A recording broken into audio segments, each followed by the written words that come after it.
During this college quarter, he was continually placing ads in the paper for a girl. His latest response was a girl named Christine, 24 years old, from Wilmington. She had dark curly hair, was just a little shorter, and agreed to meet Ken at Bennigan's restaurant. She had the kind of honest sense of humor which Ken could appreciate. She noticed Ken continually scratching his facial hair.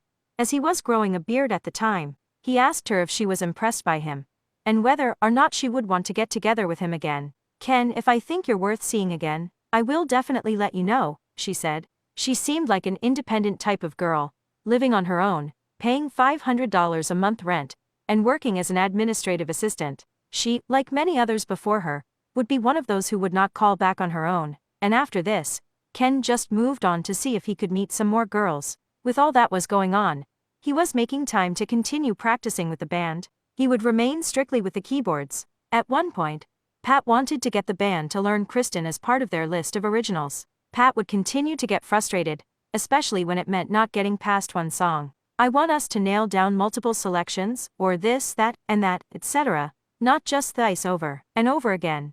We've got a lot to offer here." As part of promoting themselves, they took a series of pictures of themselves with Beaver Valley as a background setting. These images would be seen of people out in the public along with business cards for the group. Pat often got into arguments with Charles, the bassist, but a few times it would be Dez who would be the target of his wrath. Once he banged on his cymbal and started screaming at the top of his lungs regarding Dez's style disagreements. Dez, who was an artist, was also aspiring to make it in that, but Pat put his talent down when he was in that bad mood. "All you draw is just like tits and asses?" Pat said. "I can take you to teasers, Dez, and you can get some real live ones." While all this was taking place, Ken got updates on the Tri-County Theater, and learned that Brad Sibick would be returning as the manager. It led to Ken considering whether it would be a good idea to go back there. He had missed Brad Sibick. He'd only seen him a few times visiting the theater or attending a manager's meeting. Within time, Ken would celebrate his 23rd birthday. He and his sisters had gotten tickets to see a stage production of Jesus Christ Superstar, with two of the original cast members, Ted Neely and Carl Anderson, reprising their roles in the movie version, now getting together for a live stage version. They saw the show in Philadelphia, and it certainly did not disappoint. They managed to meet members of the cast backstage, including Ted himself. He stopped to talk and comment on the pictures they showed, and showed how affable and gracious he was. Ted stopped to pose for pictures, and at one point noticed Ken standing aside, and asked, "Did you want to join in with us? You can." As a result, Ken got to appear with a group that included Ted Neely. With graduation requirements being so close, he decided to load up on his spring quarter coursework in order to complete them in a timely manner. During the same time period, he managed to drop off an application for the University of Delaware. After noticing the deadlines for applications rapidly approaching, it was the appropriate time to consider where, if any place, he would like to pursue his bachelor's degree. His grades for the winter quarter consisted of A's and B's. It would be time for him to sign up for his final quarter of classes, the spring quarter. This time around, he would sign up for 6 classes, taking advantage of his full-time status with the scholarship he had obtained. The courses he selected were typing, sales management, psychology, law for business, data processing, and marketing management applications. There was concern over whether he would get the time slots he signed up for after waiting in a long line.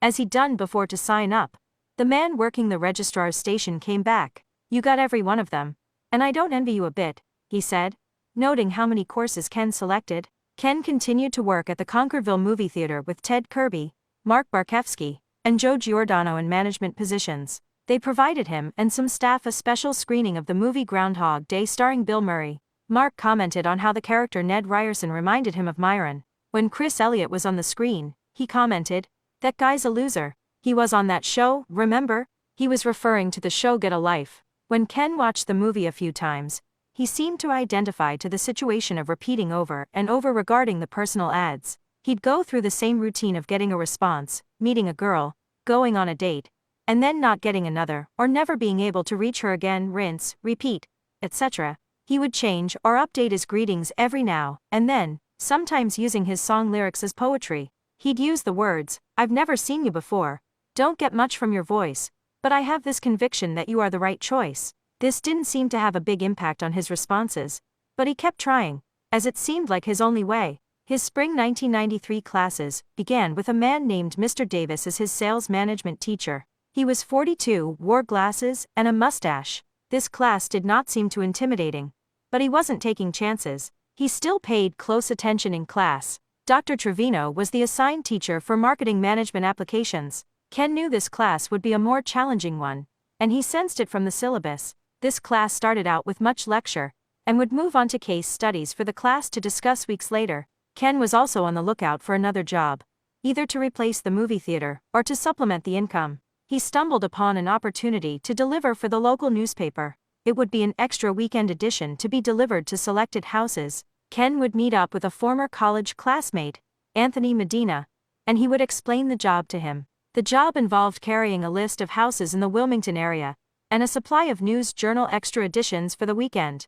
Ken had gone through the list and all the locations seemed pretty overwhelming to him. There was a lot of confusion as to where these street addresses could be found. Ken consulted with his dad about it, whom he remembered as having a paper route himself he used his car for. His dad described it as at times being like hell and stressful. The process involved Ken driving to the Newcastle warehouse to pick up his packs for delivery over the course of the weekend. When he gave them a call, he told them that he didn't think it would work out very well. It turned out that Bobby Spisak, the brother of Suzanne's friend Debbie Spisak, was one of the people managing the project. Ken had run into him from time to time over the years, as he was also a member of the church youth group led by Gus Balakian years earlier. This time he managed to get Ken out of any binding contracts to deliver this paper. Although he didn't pursue this second job as an option, it would not be his last opportunity at this kind of gig. Months would have to go by first. At the movie theater, he was working with an interesting new roundup of people, including a friend of TJ's named Ken Kintner, a girl named Kristen, but not Willard. Her last name was Tetzel. She was 21, going on 22 in September. She was attending Westchester and was really into reading books. At college, he found certain classes extra easy, such as typing. The only reason he found himself taking the class was because he couldn't test out of it. Another class, though it was an elective, was very interesting. Psychology 101. It was taught by a young, white blonde man who had a Brooklyn, New York accent and appeared to be no older than 29. It was in this class he first learned about noted fields of psychology and psychologists, such as B.F. Skinner, Carl Jung, Ivan Pavlov, and others. His law for business class featured Uncle Vince, his accounting 2 teacher, as his instructor once again. In Ken's life outside of work and school, he was attending more lodge meetings to catch up with his fellow Masons. Harold Richards, who was a DeMolay chapter dad, was a member of his lodge, and about to take the role as worshipful master. The current sitting WM of his lodge was Sheldon Scott, a dark-haired 35-year-old from Delaware County, Pennsylvania originally, who worked in banking. They were looking to fill the senior steward role in the line of officers. Ken was suggested to fill that role for the upcoming year. Ira Zimmerman, who was Ken's catechism instructor, was filling the role of one of the officers working his way up to master. He was moving into the senior deacon role. He was also very eager to encourage Ken to consider an active role in the lodge, and asked Ken, at times when he would start to seek a role as an officer in the lodge. Harold wanted Ken to let him know by April whether he was interested in moving up in the chairs of the lodge. Ken was leaning toward accepting the opportunity to fill the opening of the senior steward role. He learned that this was traditionally the person who provided the refreshments at the end of lodge meetings and functions. Ken was okay with that.